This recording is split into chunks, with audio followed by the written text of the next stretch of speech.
Aqui é o Rodrigo começando esse episódio com uma pergunta. Você acredita na morte do livro?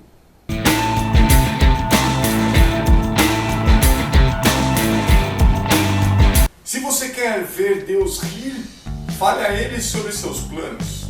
Essa frase de Woody Allen brinca com a nossa capacidade de controlar o futuro, de prever os imprevistos que podem acontecer quando a gente tem um plano ou uma ideia sobre alguma coisa. Mas a verdade é que o exercício de fazer previsões faz parte da natureza humana desde que o homem pensa. Tiresias, o profeta grego que previu a tragédia de Édipo, e os oráculos da mitologia grega são exemplos bem antigos do quanto esse exercício de prever o futuro apaixona a humanidade. Não é por acaso que filmes de ficção científica que falam sobre o futuro tenham faturamentos milionários. Na literatura do século XX, a arte de imaginar tempos que ainda estavam por vir criou grandes clássicos também.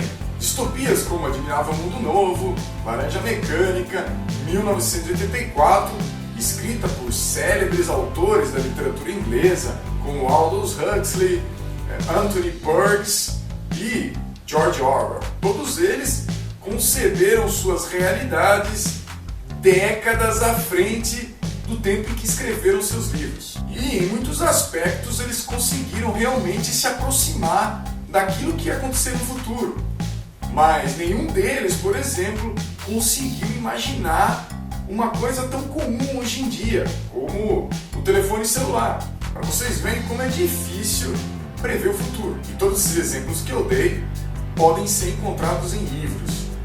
E isso daí não é uma coincidência, na verdade é uma provocação, porque o próprio livro é sempre um alvo de previsões futurísticas. Principalmente depois do surgimento da Web 2.0, aquela que trouxe as redes sociais, o livro recebe muitos atestados de óbito. Há muito tempo eu leio e vejo os formatos digitais engolirem jornais e revistas de papel. E para muita gente, os livros impressos terão o mesmo fim.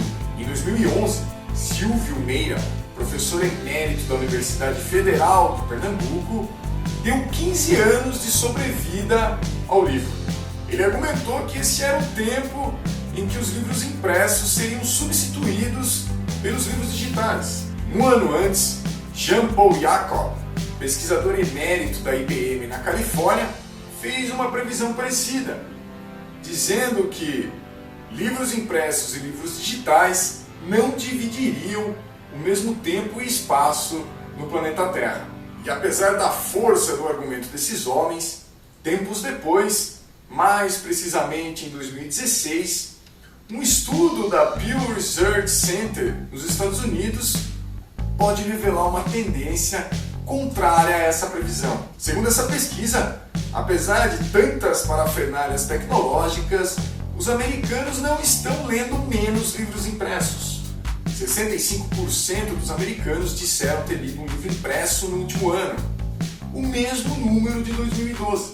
É verdade que 28% das pessoas disseram ter optado por e-books, mas esse número ele permanece estável nos últimos 2 anos. E enquanto 6% diz só ler no formato digital, 38% preferem só o papel. Além desses números, há também outros estudiosos que não acreditam que o livro impresso vai sumir tão cedo. Robert Darnton, que foi diretor da biblioteca de Harvard, é um deles. Embora ele reconheça que a tecnologia e os formatos digitais sejam o maior choque já sofrido pelo livro em toda a sua história, ele acredita que o papel e o digital ainda vão coexistir por muito tempo. E ele até faz uma provocação.